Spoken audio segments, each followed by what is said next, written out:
બનાસકાંઠા જિલ્લાના દિયોદરમાં આજે પવિત્ર રમઝાન ઈદની હર્ષોલ્લાસ સાથે ઉજવણી કરવામાં આવી હતી। દિયોદર સ્થિત દાઈ હાલીમા મસ્જિદ ખાતે વહેલી સવારથી જ મુસ્લિમ બિરાદરો મોટી સંખ્યામાં પવિત્ર ઈદ ઉલ ફિત્રની નમાઝ અદા કરવા માટે ઉમટી પડ્યા હતા।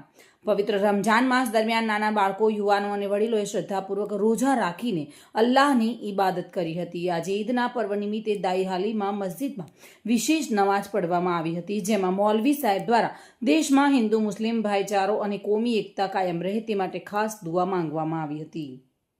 कि हमने ये ईद की नमाज जो पढ़े हैं तो इस ईद को ईद उल फितर कहा जाता है और हमने तमाम लोग मिलकर के ईद उल फितर पढ़े हैं और हमने तमाम आलिम इस्लाम के लिए खास करके हम हिंदुस्तान के लोगों के लिए जितने भी लोग हैं हिंदुस्तान में सब के लिए हम ये दुआ कि अल्लाह ताला सबको तमाम हिंदुस्तानियों को सलामत रखे। कुरैशी दियोदर और हमारे दाई हलीमा मस्जिद के अंदर पूरा महीना रमज़ान का रोज़ा रखा, इबादत की और पूरा हिंदुस्तान के लिए दुआ की। हिंदू मुसलमान भाईचारे के लिए मौलाना साहब ने, छोटे बड़े भाई बहनों ने, सब ने घरों में और मस्जिदों में सब जगह इन्होंने दुआ की कि अल्लाह ताला हिंदुस्तान की आबाद रखे और हिंदुस्तान को एक और नेक बनावे, ये हमारी तमन्ना है।